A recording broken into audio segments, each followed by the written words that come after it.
मैं हूं आबिद हुसैन शेख, आपका खैर मकदम है 4 टीवी न्यूज़ कर्नाटक एक्सप्रेस में। आज राज्य में कोविड-19 के 204 नए मामले, कुल राज्य में पीड़ितों की तादाद पहुंची 6245 को। आज यादगीर में सबसे ज़्यादा 66, उडुपी में 22, बेंगलुरु सिटी में 17, गुलबर्गा में 16, रायचूर में 15, बीदर में 14, शिवमोगा में 10, दावणगेरे में 9, कोलार में 6, मैसूर रामनगर में 5, बीजापुर में 4, बागलकोट उत्तर कन्नड़ में 3, हासन धारवाड़ दक्षिण कन्नड़ में 2, बेंगलुरु ग्रामीण चिकमंगलुरु कोप्पड़ में 1 मामला दर्ज हुआ है। अब तक 2976 लोग सेहतयाब हुए हैं। 3195 लोगों का इलाज चल रहा है और 72 लोग इस वायरस का अब तक शिकार हो चुके हैं।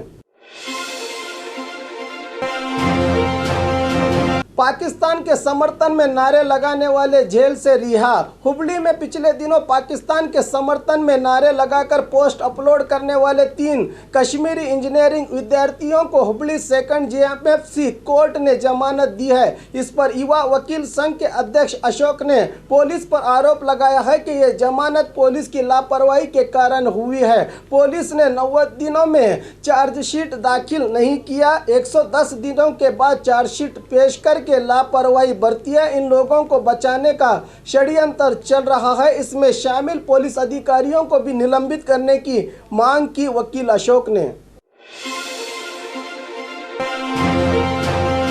ससुराल वालों से तंग आकर आत्महत्या। गर्भपात करवाने पति और पति के बहनों के दबाव से तंग आकर बेंगलुरु जिंदाल नगर निवासी 23 साल रमिया की आत्महत्या की घटना नेलमंगला में घटी है। बताया जा रहा है कि रमिया का विवाह बेंगलुरु बिदिरुकल निवासी अरुण के साथ 4 साल पहले हुआ था। विवाह के समय रमिया के माता पिता ने एक साइट देने की बात की थी मगर दे ना सके थे। इसी बात को लेकर पति अरुण रमिया से झगड़ा कर रहा था। रमिया के पोषकों ने दामाद पर कत्ल का आरोप लगाया है। मादनायकन हल्ली पुलिस अरुण और इनके पिता को हिरासत में लेकर जांच कर रही है।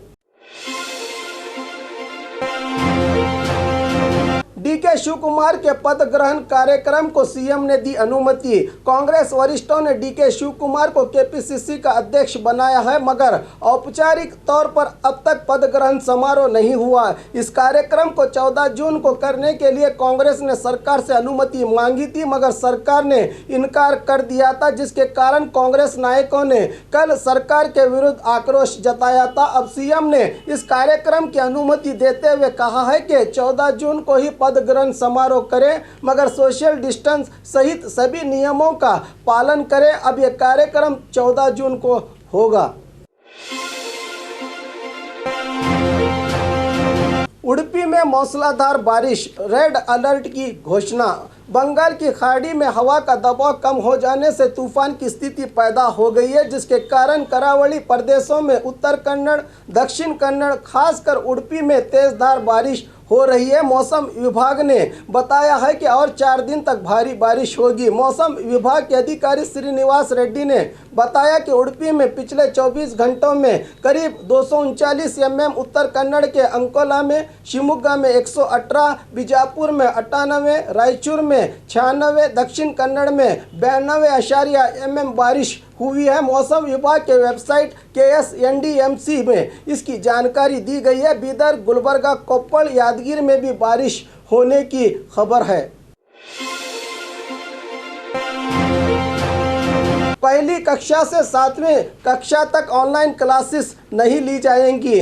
तयशुदा वक्त पर ही SSLC एग्ज़ाम होगी। दूसरे राज्यों में SSLC एग्ज़ाम रद्द की गई है मगर हमारे राज्य में रद्द नहीं की गई। इसके लिए सरकार ने पूरी तैयारियां कर ली हैं, बताया मधुस्वामी ने। बेलगाम जिले में पकड़ा गया नकली डॉक्टर। बेलगाम जिले के गोकाक तालुका में आरोग्य अधिकारियों ने शिकायत के चलते डॉक्टर के क्लिनिक पर छापामारी करके नकली डॉक्टर को दबोच लिया है। बताया जा रहा है कि बिना डिग्री के ये डॉक्टर पिछले 2-3 वर्षों से गोकाक में सिटी हेल्थ क्लिनिक के नाम से क्लिनिक खोलकर मरीजों का इलाज कर रहा था। डॉक्टर जगदीश के जंगी के नेतृत्व में क्लिनिक पर छापेमारी करके क्लिनिक को सील किया गया है। बताया जा रहा है कि अब्दुल रशीद मकानदार नामक ये नकली डॉक्टर रोज करीब 50 से ज्यादा मरीजों का इलाज करता था। पीयूसी तक ऑनलाइन क्लासेस बंद करने का सिद्धरामैया का आग्रह। आज मैसूर में मीडिया से बात करते हुए कांग्रेस विरोध पक्ष नायक सिद्धरामैया ने सरकार से आग्रह किया है कि पीयूसी तक ऑनलाइन क्लासेस न लिए जाएं, अक्टूबर तक स्कूल कॉलेजेस न खोले जाएं, ज्यादा फीस वसूल रहे प्राइवेट शिक्षण संस्थाओं पर सरकार को लगाम कसना चाहिए। एमएलसी चुनाव पर पूछे गए सवाल का जवाब दिया कि अभी हमने उम्मीदवारों की फहरिस्त तैयार नहीं की, सब नायक मिलकर सभा करके चर्चा के बाद यह फैसला लिया जाएगा। इस मौके पर कहा कि कोविड-19 वायरस की रोकथाम में राज्य और केंद्र दोनों सरकारें नाकाम हुई हैं, कहा सिद्धरामैया ने। खड़गे जी को जान की धमकी के पीछे आरएसएस का हाथ है, पीसी मोहन। आज बेलगाम में मीडिया से बात करते हुए कांग्रेस के पीसीसी सेक्रेटरी पीसी मोहन ने कहा कि खड़गे जी को जान की धमकी के पीछे आरएसएस कार्यकर्ताओं का हाथ है। राज्य की बीजेपी सरकार आरएसएस के नियंत्रण में है, इसलिए गृह विभाग इस धमकी को गंभीरता से नहीं ले रही है। देश की शांति सुव्यवस्था को भंग करने की कोशिश आरएसएस के कार्यकर्ता कर रहे हैं। लोकसभा में सरकार की गलतियों को उजागर करने वाले खड़गे जी अब राज्यसभा में जा रहे हैं, इससे बीजेपी वालों को तकलीफ हो रही है, कहा पीसी मोहन ने। खड़गे जी हमारे नायक हैं, इनको धमकी देने वालों की जांच की जाए, उमेश जादव। गुलबर्गा जिले के सेडम में मीडिया से बात करते हुए बीजेपी सांसद उमेश जादव ने कहा कि मल्लिकार्जुन खड़गे जैसे बड़े नेता को जान की धमकी आई है। मैं खुद पुलिस कमिश्नर से मिलकर इस मामले की जांच का आग्रह करूंगा। किसने किस लिए ऐसी धमकी दी होगी, हो सकता है कि कल हमें भी कोई धमकी दे, इसके पीछे कौन है उनकी गिरफ्तारी होनी चाहिए। खड़गे जी की सुरक्षा देने की बात भी कमिश्नर से करूंगा, कहा उमेश जादव ने।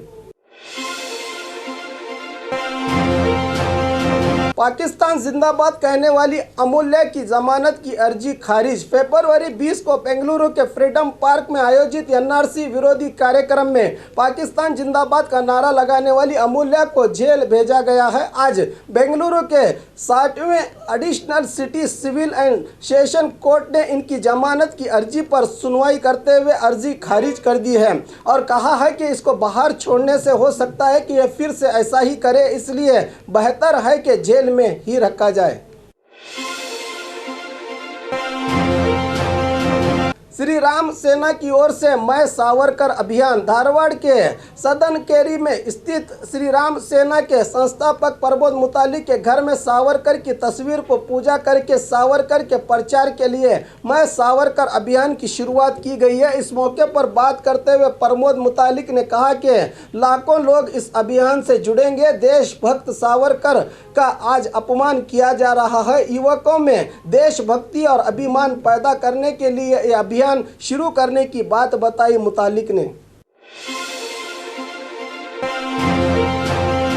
रोग निरोधक शक्ति बढ़ाने वाले आइसक्रीम की शुरुआत। कोविड-19 वायरस के कारण ज्यादातर व्यापारियों पर असर पड़ा है। इसी को देखते हुए मंगलुरु में आइसक्रीम फैक्ट्रीज के मालिकों ने ऑनलाइन सभा की। इस सभा में बात करते हुए आइसक्रीम व्यापार को लेकर कई फैसले लिए गए, जिसमें अहम फैसला था रोग निरोधक यानी बीमारियों से लड़ने की ताकत पैदा करने वाले आइसक्रीम बनाने की।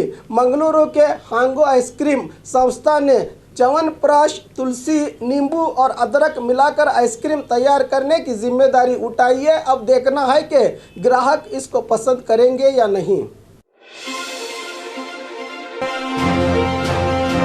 माँ बाप का कत्ल करके बेटे ने की आत्महत्या की कोशिश। कल बेंगलुरु के कामाक्षी पालयम में बुजुर्ग दंपति नरसिम्हा और सरस्वती की लाशें घर में पाई गई थी। घर से गायब बेटे संतोष पर कत्ल करने की शंका जताई जा रही थी। पश्चिम विभाग पुलिस ने अब बेटे संतोष को तलाश कर ही लिया। बताया जा रहा है कि कर्ज के कारण संतोष माँ बाप से झगड़ा करता था। इसी के चलते माँ बाप का कत्ल करके ये श्रीरंगपट्टन पहुंचकर माँ बाप का पिंडदान करके ब्रिज पर से नदी में आत्महत्या की गर्ज से कूदा था, मगर आसपास के लोगों ने इसको बचाकर अस्पताल में भर्ती किया है। पुलिस इसका बयान ले रही है।